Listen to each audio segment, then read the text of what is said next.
अस्सलामुअलैकुम जी। ज़ुल्फ़िकार मीर हाज़िर ख़िदमत। और चकवाल शहर के हवाले से हम अक्सर ज़िक्र करते हैं कि ज़ेर ज़मीन पानी जो है वो काफ़ी नीचे चला गया है। इसकी एक वजह तो कम बारिशों का होना है, लेकिन दूसरी अहम वजह जो है वो हमारे सामने है। ये जो आप मैदान देख रहे हैं बिल्कुल खुश्क पड़ा है, एक छोटा सा नाला यहाँ से अब बह रहा है। कभी यहाँ पानी ही पानी हुआ करता था।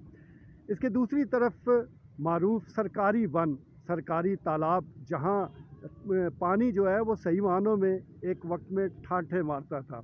ये आप इसे कह लें कि चकवाल की जो सबसे बड़ी वन है ये सरकारी तालाब ही हुआ करती थी, लेकिन अब इस पर मॉडल बाज़ार मौजूद है।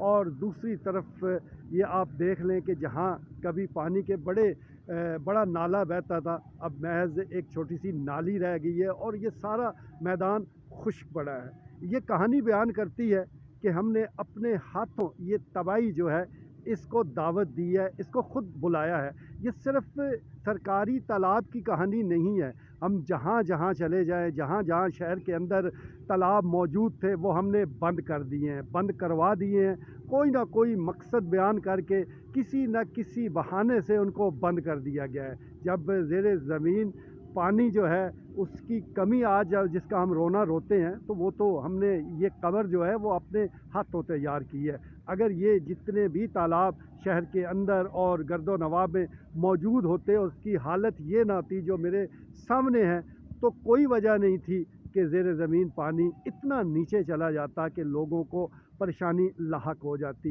इस इलाके में इस समेत दीगर जो और इलाके हैं, फैसल कॉलोनी है, मिल्लत चौक है, अब तो वहाँ पर पानी तकरीबन नापैद हो चुका है। एक वक्त था कि यहाँ पानी वाफर मिकदार में मौजूद था, और ये वही वक्त था कि जब ये तालाब जो है पानी से भरे हुए थे। ये तालाब अब खाली हो चुके हैं, इसीलिए ज़मीन से भी पानी जो है वो बहुत खाली हो चुका है, बहुत नीचे जा चुका है।